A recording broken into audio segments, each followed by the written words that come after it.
Hello, Melissa here. So I am just sitting down. I just filmed a video actually explaining how I arrange myself when I have a minute to do work. And one of the things on my to-do list is to write a video about the three things I did, record a video about the three things I did wrong and right. So a little bit of background.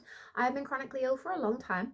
We found out more recently what is actually going on. So I have ME/CFS and borderline POTS. I'd say it's POTS, but the one doctor thinks so and another doctor, GP that I saw, doesn't think so. So it doesn't matter. I have to live the same way anyway. And hypermobility spectrum disorder. And I'm recovering from a surgery I had 2 years ago, hysterectomy and endometriosis excision. So I have been doing better in the last couple of years. I've been getting stronger and stronger, and functionally and symptom-wise, I've been improving. And I love being outside. It is my absolute favorite. And one thing I love to do is go walking in our forests with our wonderful native kauri trees. I love seeing the tui. Tui are my absolute favorite bird ever. They're just beautiful. They in my garden, and I just watch them a lot. And kauri are just amazing. If you've never seen a kauri tree, go and Google it. Actually, come follow me on Instagram, and I'll put some pictures from my walk. Anyway, long story short, it is a big, important goal for me to be able to go walking in our forests. And so I made a stretch walk yesterday. We went to a place called Fairy Falls, and the track was called Moderate, and boy was it moderate. There was a lot of stairs, a lot of inclines, and those are hard for my heart rate. My Fitbit worked almost as hard as I did, giving me my warnings, but it was beautiful. It was amazing. And I did some things wrong and some things right, and I thought I would share them in case, but I want to be very clear that it is not appropriate for everybody with ME/CFS to exercise.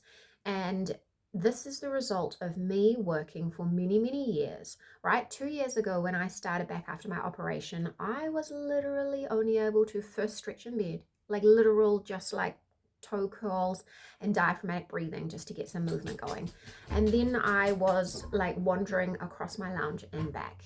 And then when I was able to step outside into the backyard, I would walk across the paved courtyard and back, and then I would walk to the end of the street and back. So it was painstaking. And there's multiple reasons for it, and everybody has their own journey. So I just don't want you to take what I'm saying as what anyone else should do. Everyone has their own unique circumstances.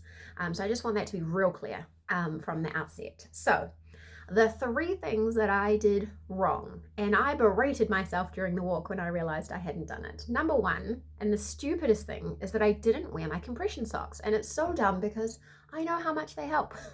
They helped me walk through Disney. I did 20,000 steps on the day we went to Disneyland in January, and I did not wear them. So that was silly. Number two was that I didn't take my walking stick, and that would have really helped with stability when I was getting, sometimes when my heart rate goes really high or stays really high for a while, then you get a bit dizzy or a bit shaky, like my muscles were getting tremory. So that would have been helpful. And the third thing is that I forgot electrolytes, and that's not as bad as the first two, but that would have been helpful as well. So those are the three things I did wrong about it. But otherwise, we picked the right day, the right time. We made sure that there was enough time for us to do the walk and get back, and then I could have my rest afterwards. And I'll talk a bit more about what I did afterwards to be as careful as possible as well. But the things I did right, one is I took it slow and steady. I said to my family, if you feel like you want to walk ahead, that's totally fine, but I've got to do me. And my husband was actually really great. He is not a hoverer, and he doesn't coddle. He doesn't take care of me or look after me or anything like that, but he was really good at just being like getting the kids out of there. Like, can you imagine trying to talk to your children when they're asking you silly questions when you're like so breathless and your heart rate is too high? So he really helped me manage that. At one point he was having to carry the 16-kilogram 4-year-old on his back while he held the dog and walked up the stairs with his leg, which he has injured before. He's hardcore. But anyway, so the first thing was slow and steady. The second thing was what was the second thing? I forgot in the order I wrote things down, and this is why you need to have books to write things down. I listened to my body. Yes, yes, yes. I listened to my body. And I used my Fitbit to help with that as well. So when my body was saying, please go slow, I was going slow. And I took my time with the whole thing. I just enjoyed it because I just love being in the forest and I love looking at the water. But when my Fitbit was working so hard, like it would be like, hey, you're in the moderate zone. This is great. Keep going. And then I'll be like, uh-oh, you're approaching the vigorous zone. Oh, no, please stop. This is not going well. So I felt like my Fitbit buzzed like almost the whole walk. It was very hard. Like I was trying to do the whole, like, could I keep it slow and steady? Like if I could just keep going the same pace, very slow while breathing carefully.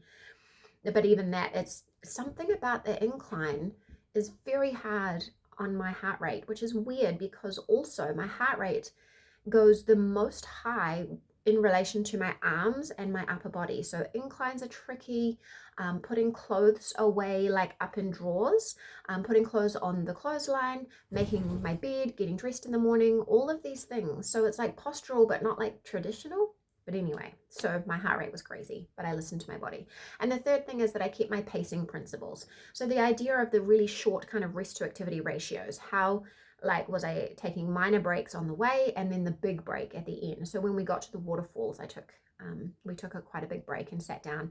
I'm so thankful now that my pelvis is doing better and my sacroiliac joints are doing better. So I was able to actually sit on the steps. I mean, there was a time very recently where I wouldn't have been able to sit on these hard seats. So absolute blessing. So those are the things I did right.